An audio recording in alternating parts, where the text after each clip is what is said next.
தேவனே, இன்று என்னை உருமாற்றும். ஆகஸ்ட் மாதம் 12ஆம் தேதி. விசுவாசத்தோடு கேளுங்கள். மத்தேயு 21:22.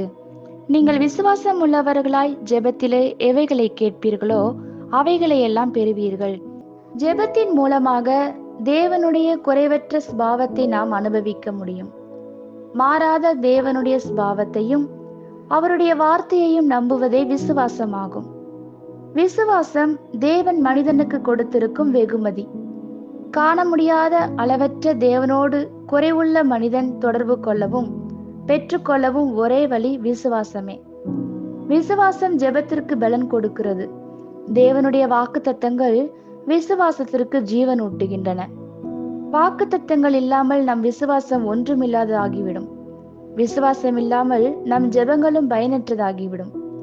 ஜெபிக்கும் போது நமக்கு எழும் சந்தேகங்களுக்கு எதிர்த்து நிற்க தீர்மானம் எடுக்க வேண்டும்.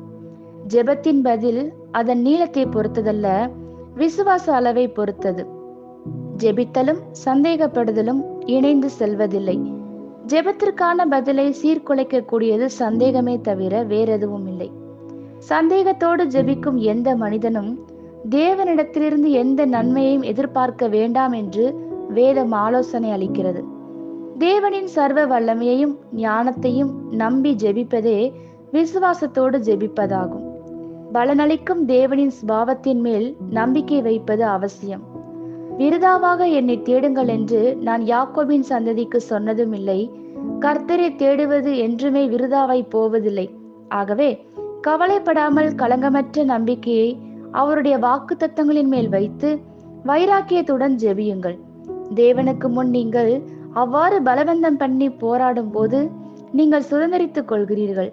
நீங்கள் எந்த அளவிற்கு ஜெபத்தில் மாத்திரமே இந்த காரியம் செய்யப்பட முடியும் என்பதை அறிவீர்களோ அவ்வளவு பலன் உங்கள் தேவனிடமிருந்து பெற உறுதியாய் இருக்கிறீர்கள்.